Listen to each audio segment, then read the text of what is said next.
Poddin My Noggin, hosted by CK Sims, creating a platform to elevate, educate, and heal by creating a space where people can share their stories of struggle, triumph, and redemption.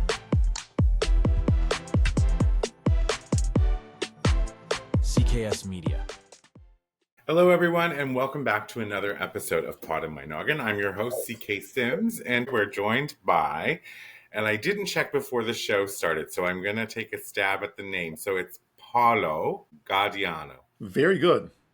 Very good, am I right? Very good, very good. Perfect. All right, so he is the author of Measuring Inclusion, Higher Profits, and Happier People Without Guesswork or Backlash. It's actually one of my favorite business book reads, if I'll be honest with you. So a couple of parts I read a few times. And I think that the book is really interesting because I think we're in a time right now where this is even more relevant than ever to have these conversations and to take a look at what this book is trying to say. So welcome to the show, Paolo. Thank you for the book and the signed copy, y'all. I'm very lucky. It's going to live up here once we're done our interview for the remainder of the year. So let's just unpack that topic, the title. Okay, so measuring inclusion. So I love the end of the book when you told your little anecdote about how much of a struggle it was to come up with the title of this book, and you having a scientific background, wanting to really stay true to what the book was about. So measuring inclusion, higher profits and happier people without guesswork or backlash. So tell me, how did you end up there for that particular title? No, thank you. That's a really good question. And thank you again for inviting me to speak. This is really a great opportunity. And the way that the title came out was actually two very separate parts. The main title itself, I was speaking to a publisher and we were talking about the book idea. It ended up not being the publisher that I worked with, but I had ideas like, the inclusion advantage and the inclusion this and inclusion that. And then finally said, well, you do a lot of public speaking, right? And I said, yes. And I said, well, what do people pay to hear you talk about? And I said, well, they usually pay me to talk about measuring inclusion. I said, great, there's your title right there.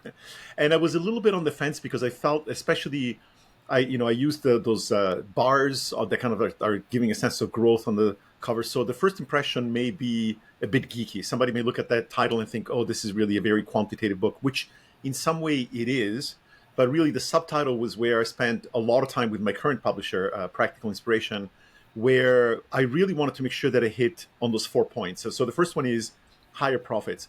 And I put that first and foremost because when I came into the space, I realized that what was really needed was an approach that, while appreciating the value of the human side of DEI, of making people feel welcome and included and societal rights, ultimately, what I believe is that until such time that we can find an economic argument to convince leaders for why they should do it, it's going to be a lost cause. And we're seeing that right now. So higher profits and happier people, I purposely wanted to point out that the two are tied, but that you should care about the first one first. You have to make sure that you can show the link to the higher profits instead of what a lot of people would do, which is to argue about, happiness and psychological safety and inclusion and all these other things. The guesswork and the backlash, the guesswork was meant to say, this is not just about, hey, let's try something, throw it against the wall and see if it sticks. It's about using a quantitative approach that can actually measure impact, that can actually measure what you're doing so that you're not having to guess, but you can actually estimate what's going to be your ROI. And then the backlash was crucial to me because even before I started writing the book, I could see that the backlash was coming. And I knew that there was going to be, I didn't realize honestly how bad the backlash was going to be. And I didn't realize that it was going to coincide with a political movement, which I believe is actually using DI as a weapon to drive a wedge between groups of people. Yes. And unfortunately, that's made it much worse. But I knew the backlash was coming. In the introduction of the book, I talk about an article that I wrote in 2018 in which I made an eerily accurate prediction about what the backlash would be due to and the fact that it would come. And so I wanted to face that head on. I wanted to say, look, if you read what I have to talk about, you will learn how you can do all these things and avoid all this backlash. And so I was very proud of the subtitle. I worked very closely, as I said, with my current publisher. Allison Jones was phenomenal. She really helped me to tease that out. And I felt very good. I felt like the subtitle is definitely the strong part of that. Well, I would have to agree with you, right? So measuring inclusion, it is exactly what you are doing in this book. So that's bang on. But if it was just measuring inclusion with nothing else, it wouldn't be as sort of catchy, like in the sense it wouldn't bring you in to be more interested. So higher profits and happier people. See, to me, that has just been a no-brainer for a really long time for all the reasons that you do list in this book, and there's more that you list in here. I took a lot away from this book as well. Um, the guesswork or backlash, that's very prevalent, right? Because I think that there's a lot of organizations, and I've worked at many of them, who take this sort of asinine approach to diversity, equity, and inclusion. And so, what I really enjoyed about this book actually was that you kind of push back against that and say, okay, like, take a moment, pause, like, what you're doing seems to be noble, but you're doing it in this like haphazard way that's just not working, or it's falling apart, or you're missing the mark. Um, One of the things that I loved was I feel like in this book, and I made notes. So if you see me looking over here, I made notes, which is interesting because typically I don't make notes before I have a interview with someone, but I wanted to talk about certain things that I really liked about this book. So you redefine inclusion in this, right? Right. Not as a feeling, which is what I think a lot of people believe it is, feeling included, but as a pattern of access.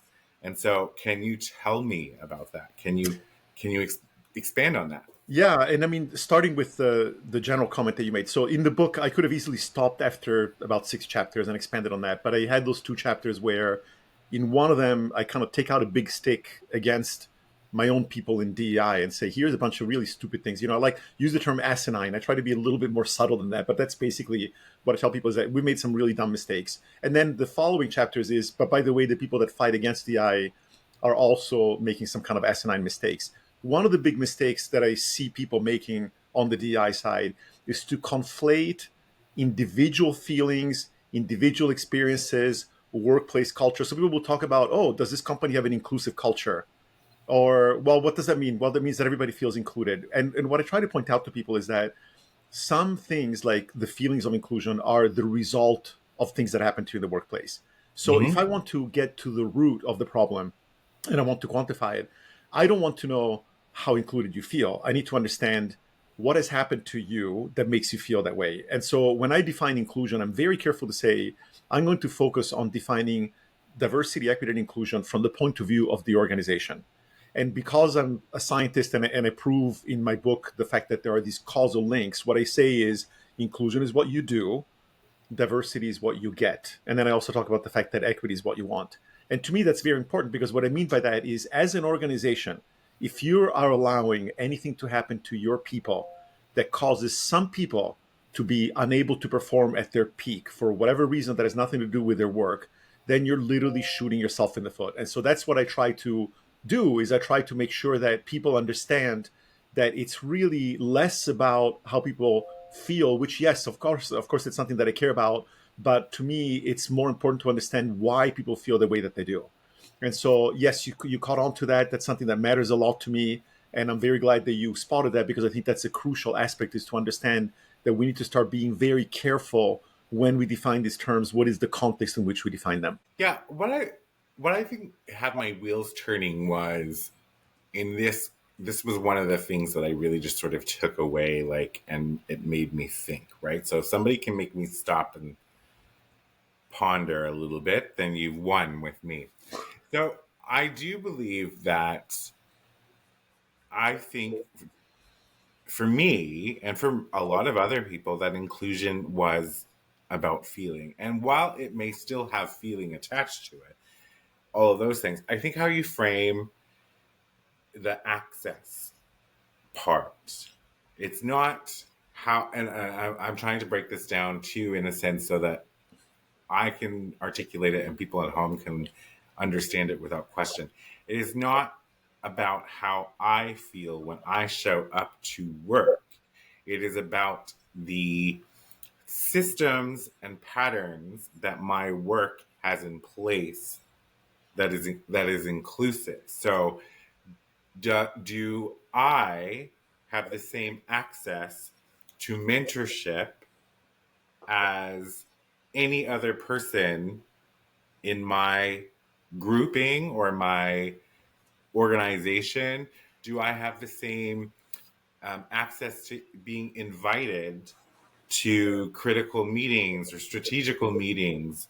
And that is how you quantify inclusion, is the access. And so Yeah. if you have a subset of people who just never get invites or any offers for mentorship or any of those particular things, then you have now, as an organization, created a barrier to access. So you're not going to nail your inclusion. Yeah. Yeah, and there is a very interesting point there, which is that so access appears in the book kind of at two different levels. At the level that you described, I would say, but also, we talk about these 8 categories of inclusion or categories of experiences, and access is one of the categories. And what do I mean by that? Well, we try to think, instead of bucketing people based on their identity traits, let's bucket experiences that people have in the workplace, and let's find out whether, in fact, certain experiences are more likely to happen to one group than to another group. And what we found is that by doing that, we can bucket these experiences in terms of things like compensation and benefits and recognition for your work. One of them is access and participation, and that's a very important one. What was interesting is that even though access and participation is the category of things kind of like the ones that you were describing, I didn't get invited to a meeting in which people were making decisions about me. I did not get the opportunity to participate in a training session. Or it could even be things like, I have a disability and I'm not able to use certain software that they're using at work. That category, even though it happens a fair amount, it turns out it's not the most prevalent one. And what's very interesting is that sometimes things happen to people that they don't realize that they're being excluded, in the sense that they don't realize that there is a pattern that is impacting only certain people based on identity. And yet, the reality when you look at the data is that there are, in fact, forms of exclusion within the organization. An example might be, I gave my laptop to the IT department to fix it, and it's taken them 3 weeks and I still don't have it back. Now, is that a form of exclusion? No, from the typical traditional way of exclusion. But if you think about it from the point of the company, and you find out that 100 people complain about that, and 80 of them happen to be women or members of the LGBTQI plus community or people of color, then you know that the company is not being inclusive. And conversely, sometimes I've heard people complain about the fact that, I was not invited to this offsite because I'm a woman or because I'm Black. And then you realize that actually the reason why that happened is because it was only for certain levels of people that have been there long enough. And it turns out that all kinds of people complained about it. And it was not just women, not just Black people, not just LGBTQ. So we try to be and that's another reason why we want to be very, very careful about distinguishing between what the data tells us that companies are doing that are indicative of a poor level of inclusion versus what happens that actually makes people feel more or less included at the individual level. The latter is what most companies measure. Most companies, when they say they measure inclusion, they measure feelings of individuals, and they ask them questions like, how included do you feel? Do you feel this is an inclusive organization? And as I talk about in another part of the book, I think that that's kind of it's a bit of a silly question to ask, because you're asking about the symptoms instead of trying to understand the causes of those symptoms. Well, yeah, because I think you mentioned in here about pulse checks, culture checks, and surveys, right? Which are redundant because they just come out every quarter. You're looking to see if the needle has been moved, but like you said, you're looking at the symptom as opposed to the cause of why this happens. Exactly. So, like, for an organization who does these sort of things, right? They do the pulse checks and the surveys, and they're trying to measure inclusivity and all of that sort of thing. But a lot of these organizations don't know what to do when they measure that. Correct. What would you suggest for anybody who may be listening that's in business as a right course correct, for organizations like that? So, it's funny. I was literally just on a call with an organization a couple hours ago where they were talking about the fact that they do engagement surveys or pulse surveys. Mm-hmm. And what ends up happening almost universally is that you collect the data, and then a bunch of people from HR or the management will look at the data and say, okay, well, this group is less satisfied than that group. And then you have to decide, what do you do? And I've seen two courses of action when you start that way. One is you just get people in the room and you say, oh, well, let's come up with an initiative. We think it's because of this. Let's do an initiative that hopefully will address that. But you're really kind of operating blind. Or I've seen a few people that will say, like, oh, let's do a focus group, or let's do interviews with a few people, which is also kind of, it's a very fraught approach because, first of all, people don't necessarily know. Like, you ask people, if I said, oh, we ask people, what can we do to improve the situation? Well, if you're an employee of an organization of 10,000 people, you may have your experiences, but you really have no idea and no qualification to tell the company how to fix the problems. So what I recommend to people is, again, think about cause and effect. Don't ask about how you feel. Ask about the specific workplace experiences that have interfered with your ability to do your work. And so I don't want to know that you feel excluded. I want to know that your manager continuously forgets to invite you into a meeting. I don't want to know that you feel that you're not recognized. I want you to know the stories of when you gave a presentation and your manager took the credit for it, right? Because if I understand what is actually happening and I see repeated patterns, I can recommend specific actions. For example, one problem that we see a lot is how meetings are organized in two ways. First, who gets invited. Very often we hear people say, I was supposed to be included in this meeting. There were decisions made that impacted me and I was not invited. Lo and behold, that tends to happen more to people from underrepresented, underprivileged groups, but it happens to a lot of people. So how do you fix that? Well, you go to the manager and you say, all of you now will have a spreadsheet and you're going to keep track of everybody that should be invited. And if you don't invite somebody, you need to fill them in immediately and you need to fix that, and we'll hold you accountable for that. And when you do that, you will find that, lo and behold, women are benefiting from that. People with disabilities are benefiting from that. But also the white male cisgender heterosexual guy who happens to be an introvert will benefit from that. Or maybe somebody that was at a remote location will benefit from that. So it's really about finding the practices that are creating problems. And when you see them, usually it's like blindingly obvious. We talk about these like giant low-hanging fruit, because when you go look at the problems, you find that there are always really stupid, really silly problems that are created in the company. And all they have to do, you don't have to hire a McKinsey and spend millions of dollars to have them figure out what to do. You can just simply say, okay, let's improve the way that we organize the meetings. Let's make sure it's not always the same people that are taking notes. Let's make sure that we're not always assigning the best clients to the same little clique of people that look like us, that went to the same schools that we did, etc. Because at the end of the day, when you do your performance evaluations, you'll wonder why these are the same ones that are always performing better, always getting the raises, always getting the bonuses, always getting promoted. And so those kinds of things require a shift in mindset from asking people how they feel to asking people to tell you stories about what happened to them. But instead of doing it the way that a lot of companies do it, which is backwards, measure the feelings and then go ask them to tell stories that match those feelings. Here, we're asking for the experiences and then seeing how they result in very different experiences and feelings in different groups of people. Well, it's interesting too. You just said that, and like it's always been a pain point for me because that group of people are dissatisfied. Then they're going to go to that group of people and be like, okay, what can we do to make this better? Create some parameter to be more inclusive to that people, but they're not actually looking at the whole picture and how their actions Correct. with this particular group may impact the other groups within the organization. Correct. And I love everything you're talking about. So like, to me, that's leaders leading leaders, right? When you're talking about setting up meetings, you're changing the parameters of how you do things that actually benefit everybody. I haven't led in over, I don't know, I haven't been a leader, I guess, in over a year and a half. But for me, specifically, what you've identified was something that I've always did to the best of my ability, right? So you're in these corporate worlds. People don't like to look for feedback or these examples that you're asking for because they think that it's going to lead to mass dissent and chaos and it's going to break the culture, when in actual fact the culture's already shit. So you like Exactly. you know what I mean? So for me as a leader, I always looked at I'm leading adults for one. I want to be transparent with them.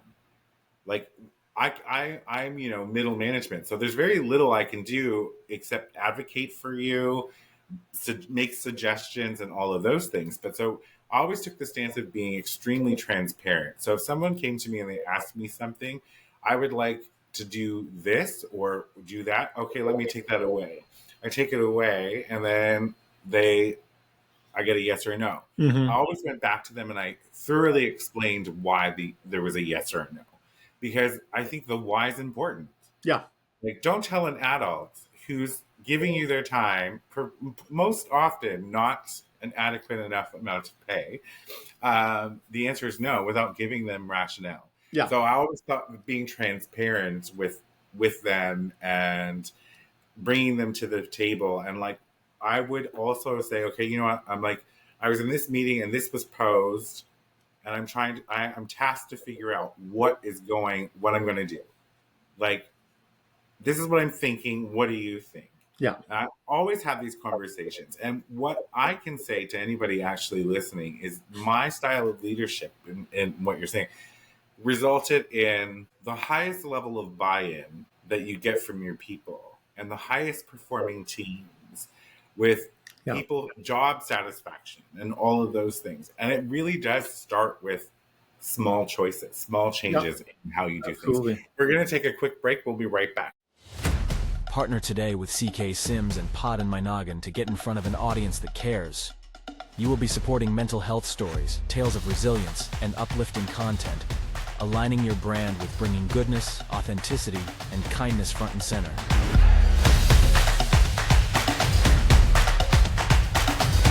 This spot could be yours. Do you have a story of struggle and resilience? One that you want to share with others and possibly help someone through their own struggles? Find the link in the show description and fill out the guest form today.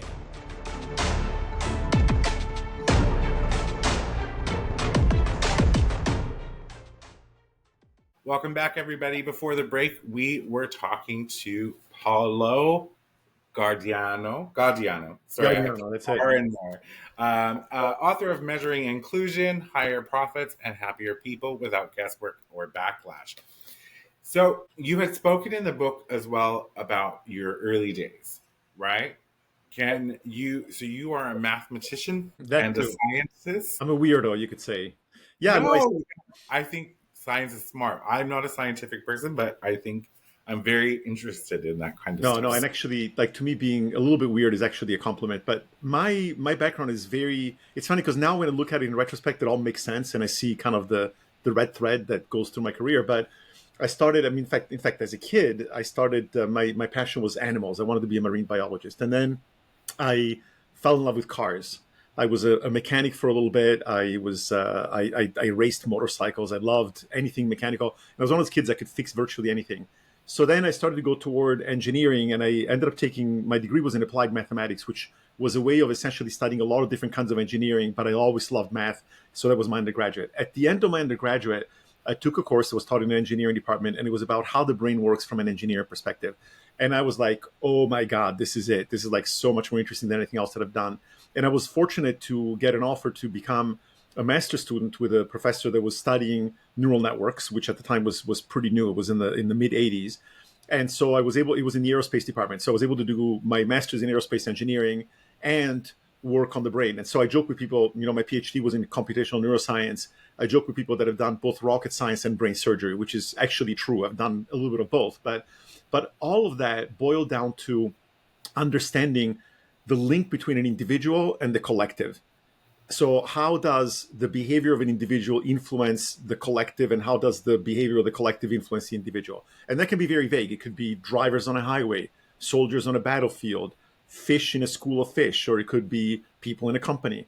And I spent about 10 years as a professor after doing my PhD studying how neurons in the brain can combine to give us the kind of amazing capabilities that we have, even though individually neurons are really, really crappy little sensors and devices, right? But somehow you put together billions of them and you get these incredible things. And I then left academia, and I was very fortunate. A friend of mine has started a company in which we used a similar idea of using these computer simulations to study social systems. So we started to work for very large companies where we would solve complex problems that range from marketing analytics, planning. A lot of it ended up being in people management. And so the theme of linking the individual to the collective has been kind of a permanent theme throughout all of my studies and all of my career. And then they culminated 10 years ago when I had this light bulb moment when I was thinking about, being personally interested in diversity and inclusion, but thinking, I'm a white dude, what can I possibly do? I'm not an activist.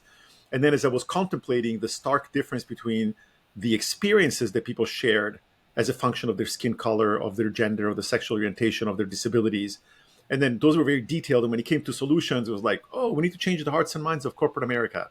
We need to dismantle structural racism. And as I sat there contemplating, how do you close that gap? The light bulb went off, and I thought, this is exactly what I've been doing. And at that point, I've been doing it already for about 25 years between academia and the private sector. So I got all excited about it, started building these computer simulations, proved to myself that I was onto something really tangible. And then with time, I also realized that as a white man with all the privilege in the world, I also have a unique role in the sense that I've had a lot of business experience. Because of my privilege, I can go into any room full of C-suite executives, even if they're all male, Ivy League kind of people, and they will recognize me as one of their own. And they will assume that anything that I'm saying, oh my God, this guy's so smart, he's got a PhD, he's given a TED talk and all this stuff. And so I use that privilege a lot. It allows me to act as an interface between what unfortunately have been two very disparate worlds that often talk at cross purposes. One talks about meaning and justice and fairness, and the other one talks about profits and accounting and things of that sort. And I've learned to connect those two. So I'm very happy of how my multifaceted experience, being in academia, being in business, being an entrepreneur, being a consultant, and my variety of disciplines, math, computer science, engineering, neuroscience, all eventually led me, and social sciences all eventually converge into what I'm doing right now. So it's very, I feel so fortunate. Like every day I get up and I'm like, I am so glad to be working in this space. Right now, working in DI, a little sketchy. And I have to say, we're seeing some slowdowns, but the good news is that I'm getting invited to speak a lot because of the fact that our approach is so unique and because it does avoid the backlash. But anyway, so I'm very, very fortunate that my strange background led me to where I am today. Well, I think that what I love about everything that you just said was just so much, and also so impressive, right? Just your career alone is very impressive. What I love about all of that, though, is that you, in this current time, which is a movement, are using your privilege and can use your privilege to actually shed light on this from a different angle. And I think that that's what you've done is brilliant in the sense that you have just changed the whole concept of in the end, we're going to still achieve the feelings of inclusivity and diversity and equity. We're still going to achieve these things, but now the approach is going to speak to the predominant white cisgender male C-suite individuals that you can actually quantify profits exactly this way. And you mentioned, it's something that I find really interesting too, because you've mentioned several times in the book about white cisgender males, right? But you also mentioned as well that this is not about shrinking their space. Correct. Right. And I think that that's one of those moments where I get the compulsion to just like grab someone and shake them. Like, do you know what I'm talking about? Like, I'm like, like we're not shrinking your space here. We're just making more space for everybody. We're creating space for everybody to be and to have access and to have the opportunity. One of the things that I wanted to ask, that I have to go check my notes. Can we talk about real quick the 4 M's of measuring inclusion? The measuring inclusion, you mean like the various steps that I talk about? Yes. So I mean, basically, when we measure inclusion, the way that we do that is to think about, we ask people first I introduce some of these ideas. We typically do workshops, and then during the workshop, we point people to a platform where they can anonymously and without us being able to trace them, they can share some identity information if they choose to do so. But what we ask them to do is to share experiences, of things that have happened to them in the workplace. And then we give them a list of categories. And those are the categories that I mentioned in passing earlier, like compensation and benefits, work-life balance, recognition and appreciation, and so on and so forth. We also ask them about the source. We want to know, why did this happen? Was it because of a company policy? Was it because of your leadership, your direct manager, your peers, your customers? And the idea there is that, and I talk in the book, I'm sure you've noticed the analogy with health, where I say, look, it's a little bit like, if you think of from the point of view of a company, not being inclusive is almost like a form of illness. You want to find out, well, what kind of symptoms do you have? Is it a respiratory problem? Is it a muscular problem? Is it a digestive problem? And then if you say, oh, my stomach hurts, okay, it's digestive. Well, what happened? Did you eat something not good, right? So you want to know the symptoms and you want to know the source. So that's really what we do. We basically collect data, and by having the combination of the experiences that are descriptive and qualitative, and then having the quantitative data in terms of the categories, the sources. We also ask about frequency, like, is this something that happens regularly or only happen once? We get quantitative data. So the way that we do it is that we first look at the quantitative data, which points in the direction of where are your biggest problem areas. Maybe respect, which happens to be a category that is always the biggest problem for virtually every company that we've worked with, almost all companies. Or maybe the problem is with compensation. And then by looking at the details of the experiences and looking for clusters of experiences, we can go back and say, oh, the reason why a lot of people are complaining about compensation is that many people complain that their manager is not giving them timely performance reviews, or that the performance reviews are done in a very casual way, right? So when you see that, it's that combination of start with the biggest problems. So instead of bucketing people, we bucket experiences, which is a crucial way of avoiding that problem that you said you wanted to shake people for, which is that it's unavoidable. If you go to any group, not just white people, if you go to any group and you say, oh, we need to do something to help this other group, it's very natural that you're going to assume that that means that you're going to do something negative for me. It's very hard to argue, oh, the pie is magically going to grow, so don't worry for increasing the percentage of women from 20% to 30%. Don't worry, because that does not mean that we reduce men by 10%. Well, it doesn't mean that. Unless you can prove to me that you're going to double the size of the company, means that you're going to be eliminating white men in order to accommodate more women and more people of color, right? And so I try to avoid all of that completely. And in fact, we can measure data without even any identity information at all. The main reason we collect identity data is because companies want to know. They want to know, what is the experience of Black people? What is the experience of people with disabilities? And what we point out to them is that it is rarely the case. I mean, there are some experiences that are unique to certain groups. For example, Black women, who I happen to think is one of the most amazing demographic groups in this country. They put up with all kinds of things in personal life and professional life. And I know what I honestly think some of the best people on the planet that I know are all Black women. But there are things that happen to them that don't happen to anybody else, like somebody wanting to touch their hair, right? I mean, that's something that is not really, it's not cool, let's put it that way, and it creates a lot of stress. However, what I tell people is the following. While it's true that some experiences are unique to certain groups, if people in your company have the kind of mindset that thinks that it's okay to go and touch a Black woman's hair, they're probably also making jokes about people with disabilities and making jokes about people who are gay. And they're, so it's more about it's an indication of a lack of respect. So what I recommend to people is that instead of starting with the identity, fixing the problem for one identity and assuming and hoping that it will benefit others, I say exactly the opposite. Find the biggest problems, fix those problems, and you're most likely to have the most positive impact on the groups that have been the most excluded. Then find the next problem and the next problem and the next problem. And if you go to people and you say, we have a problem with the way that we organize meetings, or we have a problem with the way that we do our performance reviews, and you don't say, we have a problem with the way that we do performance reviews of Black women, it's going to be taken very differently. People are like, oh yeah, I had a situation in which my manager asked me some really stupid questions, or he was too busy and he was on his phone while we were doing a performance review. So everybody can get behind those ideas. And that's why I'm so eager to just focus on, again, let's focus on the experiences, let's bucket them into problems, let's measure them, and then let's use that knowledge to fix the problems with the understanding and the knowledge that it will benefit everybody, but especially the most underappreciated people. So measure experiences, put them in the categories, address those issues, but not based off identity. Correct. Essentially, the qualitative data and the quantitative data together tell you where are the biggest problems, the biggest opportunities. And by the way, as I talk about in the book, the level of inclusion of a company is directly relatable to its finances. Because if you have groups of people that are less included, what's going to happen? They're going to be less satisfied, which means that they will produce less money, they'll produce less, so they're making less money for you, and they're more likely to leave, which means that your cost of rehiring people will be higher.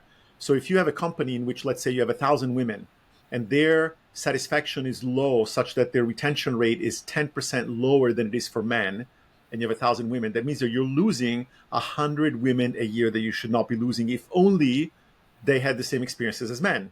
Yeah. Now, the average in the industry is that it costs you roughly 1 year's worth of salary to replace a departing employee. So if your average salary is $100,000 per employee, you've thrown out the window $10 million a year just by virtue of the fact that you're not treating women the same way that you treat men. So what you do when you measure it is you say, okay, I have this problem. It's respect. It impacts 28% of my women, 33% of my women, and it also impacts 10% of my men and everything else. And then you can go in and you can say, okay, let's find this problem, fix it. It has the potential to save me $5 million a year, and it will benefit all these groups. So it's a completely different way to think about it. It's really the reverse, start with the problem, bucket the problems, not the people. There was another thing that you had said. I made a note. Give me a second, that I really like. Where did it go? So don't chase diversity. So this is what we're talking about right now. So don't Correct. chase diversity. Build inclusion, and diversity will follow. Absolutely. Diversity is what you get, inclusion is what you do, or the other way, inclusion is what you do, diversity is what you get. And in the book, I talk about these computer simulations, which in the book you can see a picture, but not the video. But when I speak, I show these computer simulations where you literally see people advancing through the company, and you see how treating groups of people differently will lead to changes in the level of diversity in a way that matches exactly what we see in the real world. So absolutely, inclusion is what you do, diversity is what you get. Love that. So my show is about amplifying voices, right? And creating a community. So your work around inclusion and shared access resonates with me.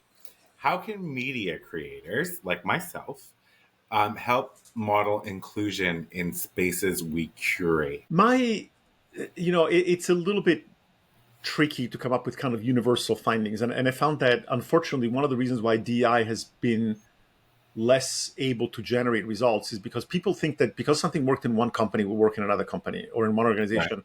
And the problem is that organizations are like ecosystems, and things that work for one will not work for the other. The conditions have to be just so. So I'm usually reluctant to make specific recommendations for something like, and I can't say that I really understand the content space very well, but I would say my recommendation would be, don't focus on diversity, meaning I hear so many people go, oh, we need to make sure that our ad has to be inclusive, that it has to have this group of people, that group of people. Resist that temptation and try to identify, to the best of your abilities, what are some actual behaviors that I'm doing or actions that I'm taking that may create biases. And sometimes we do things without realizing it, like where you advertise to try to get your speakers, or what events you may go to. Those are things where you may recognize that, oh, gee, I didn't realize that by going to this particular event that happens to be in an area where the vast majority of people will be members of the normative majority, as I think of them, right? Well, maybe next time I should go to a different place. Like, I remember people that were in New York when I was an entrepreneur. I mean, I still am, but people complaining about how difficult it is to find good technical talent. And they would go to Columbia and NYU, and that was it. And I'm like, look, or maybe Cornell Tech, right? And I'm like, there are dozens and dozens of universities in New York. I was an adjunct at City College of New York, which used to be called the Harvard of the poor. And people who graduated with computer science degrees from City College of New York only had roughly a 55% job placement success, whereas Columbia University graduates had like a 98%.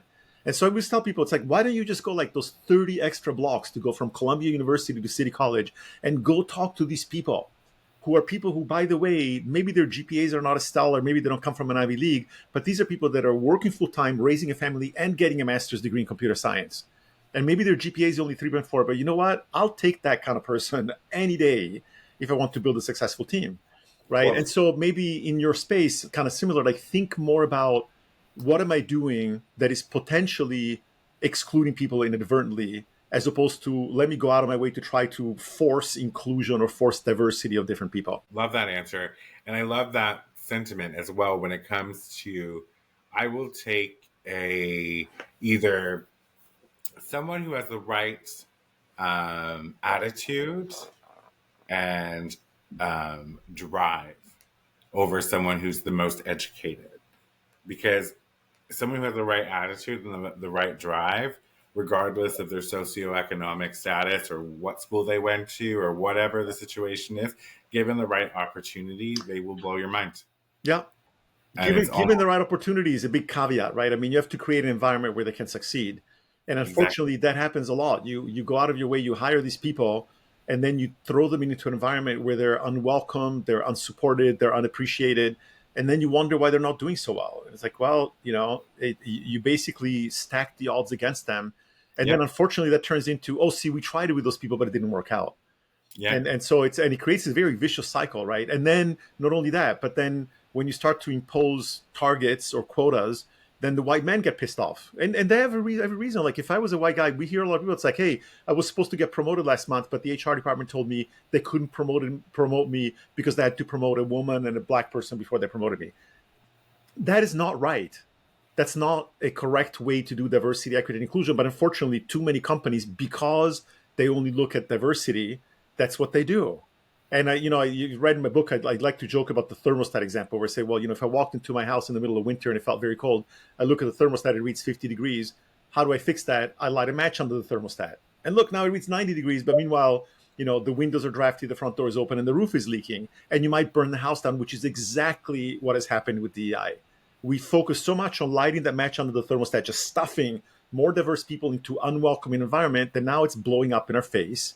And now all of a sudden, the president of the United States of America says that all DEI is illegal. And it's like, well, I hate to tell you, but I literally predicted this 7 years ago, right? So, and to me, DEI, as he understands it, is illegal, should be illegal. Because this way that you're talking about, passing over someone who by merit should have gotten that promotion just because you have an arbitrary number to fill. What the hell is that? Agreed. The right person gets the job. It doesn't matter. Agreed. But you have the people making those decisions also have to understand their bias. Absolutely. So that right person cannot necessarily just be the person who looks like you from the same school. Yes, and like a sneak preview of some of the stuff that I'm working on right now is that people talk about meritocracies and merit, and people that are against it complain about the fact that meritocracy often leads to biases because then you promote the people that you think deserve it. And what I've been writing some things and working on a book, and one of the things we talk about the fact that merit itself is a valuable idea, but you need to measure it. You actually need to measure it. And it's not just about recognizing that you may have biases, because recognizing that you have biases pins the guilt on it or the blame on individuals. And I'm a big fan of the fact that, look, individual biases are unavoidable and they're relatively harmless as long as the organization has mechanisms that prevents those biases from hurting a lot of people. So if you're biased in the way that you promote people, as long as I have a metric that measures how you're promoting people and can keep an eye on it and notice if something is awry and figure out how to fix it, it's okay. The problem is when those processes are not there. So one of the things that I'm working on is what I call the MIND framework, which stands for measuring inclusion and merit for efficiency. So you can see I'm paying lip service to the Elon Musks and Donald Trumps of the world to say, look, if you're gonna tell me that you want a meritocracy, that you want efficient companies, don't just, pardon the crass expression, don't just blow smoke up my ass. Actually do something. Show me that you're measuring that. Because if you're not measuring that, it's just an ideology. Meritocracy, the way that it's done today, is an ideology. And until they put numbers on it, we're going political, which is interesting. But the truth of the matter is, to Elon Musk, to Donald Trump, meritocracy is white people that look like them getting the job. As far as I'm concerned, that is what their understanding of what it is. Yeah. Their understanding of DEI is warped, right? Well. They've made it evil or all those things. It's not evil. However, this book can help you thoroughly understand how to measure inclusion and how it can, in fact, actually lead to higher profits. Yeah. Like it's science. y'all. It's not opinion. Paulo didn't spend a lifetime writing an opinion piece. Right. He created data models and he has the science behind it. So you own, oh, I know I made the note, but see, when I make a lot of notes and I get lost. Alera? Alaria, yeah. Alaria. Alaria.tech, I believe, is the Correct. website, right? Alaria So Tech. is this your consulting firm in the sense that if somebody wanted to set up services with you to sort of put together some of these frameworks for their business or suggest it to their leadership at their business, that's how they would go about Right. doing it? Alaria.tech, so ALERIA.tech. Yes, that's the best way. It's my company. We're trying to be more of a product company. We do have a product. We have a set of tools to measure inclusion, to analyze it. We have a beautiful dashboard that we created. We have a calculator that calculates how much money you're losing because of poor levels of inclusion. But these days, we're getting a ton of requests for leadership training, management training, just going in and talking people off the ledge, helping them to figure out how do I, change the wording but make sure they're still doing the right thing. So in reality, we do a lot of consulting, a lot of services because people need that. But it's all grounded in a very strong kind of quantitative technology foundation. Yeah. Well, if you're ever needing somebody, because that's what I do, I'm a consultant, I would love to get involved because to me, this is the answer in my brain to the DEI, right? I'm all for having our organizations look like the world as we see it, right? Function as the world as we see it. You're right in the sense that every organization is its own ecosystem. Yeah.